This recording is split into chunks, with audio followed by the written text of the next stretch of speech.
அண்மை செய்தி. கருக்கலைப்பின் போது பெண் ஒருவர் உயிரிழந்துள்ளார். கருக்கலைப்பின் போது பெண் உயிரிழந்த விவகாரம் தற்பொழுது சர்ச்சையாகியுள்ளது. விவரங்களை வழங்குவதற்காக செய்தியாளர் முத்துப்பழம்பதி இணைப்பில் இருக்கிறார். முத்துப்பழம்பதி, கருக்கலைப்பின் போது பெண் ஒருவர் உயிரிழந்திருக்கிறார். இது எந்த இடத்தில் நடந்திருக்கிறது? மருத்துவர்கள் தரப்பில் என்ன கூறப்படுகிறது? அந்த பெண்ணினோட உறவினர்கள் என்ன சொல்றாங்க? புதுக்கோட்டை மாவட்டம் கரம்பக்குடி அருகே உள்ள மஞ்சுவிடுதி கிராமத்தைச் சேர்ந்த பரிமளீஸ்வரன் என்பவர் மனைவி கலைவாணி. இவங்களுக்கு ஏற்கனவே 2 பெண் குழந்தை இருக்கிறது. இந்நிலையில் மீண்டும் கலைமணி கருவுற்று இருக்காங்க.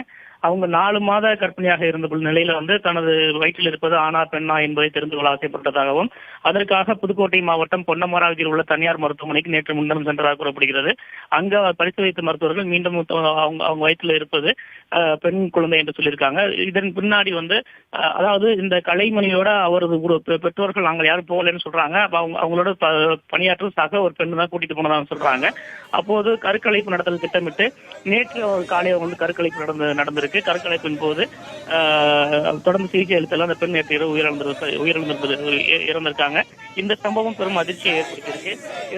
இந்த விவகாரத்தில் சம்பந்தப்பட்ட மருத்துவமனை மீது நடவடிக்கை எடுக்க வேண்டும் என கூறி அவரது பெற்றோர்களும் உறவினர்களும் புதுக்கோட்டை அரசு மருத்துவக் கல்லூரி மருத்துவமனை அருகே மறியல் போராட்டத்தில் ஈடுபட்டாங்க. இதனால் 1/2 மணி நேரத்துக்கு மேலாக போக்குவரத்து பாதிக்கப்பட்டது. அவங்க சொல்றது அந்த சம்பந்தப்பட்ட பெண்ணாக இங்க போயிருக்காங்க. அங்க பரிசோதனை நடத்தப்பட்டிருக்கு. அதில் மீண்டும் பெண் குழந்தை இருந்ததால சம்பந்தப்பட்ட மருத்துவர்கள் அந்த பெண்ணுக்கு சிகிச்சை அளிச்சிருக்காங்க. அதெல்லாம் உயிரிழந்ததாக குற்றம் சாட்டுறாங்க. இது குறித்து மருத்துவமனை தரப்புல கேட்ட போது நாங்கள் பெற்றோர்கள் சம்பவத்தோடு தான் கருக்கலைப்பு நடத்தணும் அவங்க கூறியிருக்காங்க. இந்நிலையில இந்த விவகாரம் குறித்து நம்ம புதுக்கோட்டை மாவட்ட சுகாதாரத்துறையின் இணை இயக்குநர் தேர்தலிடம் கேட்ட போது 18 வாரத்தில் இந்த கருக்கலைப்பு சம்பவம் நடைபெற்றிருக்கு. எதற்காக இந்த கருக்கலைப்பு நடத்தப்பட்டது, என்ன மாதிரியான சிகிச்சைகள் அந்த பெண்மணிக்கு அளிக்கப்பட்டது என்பது குறித்து விசாரணை மேற்கொண்டு வருவதாகவும் நாளை அந்த சம்பந்தப்பட்ட தனியார் மருத்துவமனைக்கு 2 குழுக்களை அனுப்ப உள்ளதாகவும் தெரிவிச்சிருக்காங்க. ஒன்று சுகாதாரத்துறை இணை அதிகாரிகள் தலைமையிலான குழுக்களும், மற்றொன்று குடும்ப நலத்துறை அதாவது குடும்ப கட்டுப்பாடு நலத்துறை சார்பிலும் அங்க ஒரு 2 குழுக்களை அனுப்ப இருக்கும். அங்க உரிய விசாரணை மேற்கொள்ளப்படும். விசாரணையின் முடிவில் மருத்துவமனை நிர்வாகம் தவறு செய்திருந்தால் அவர்கள் மீது கடுமையான நடவடிக்கை எடுக்கப்படும் சொல்லியிருக்காங்க.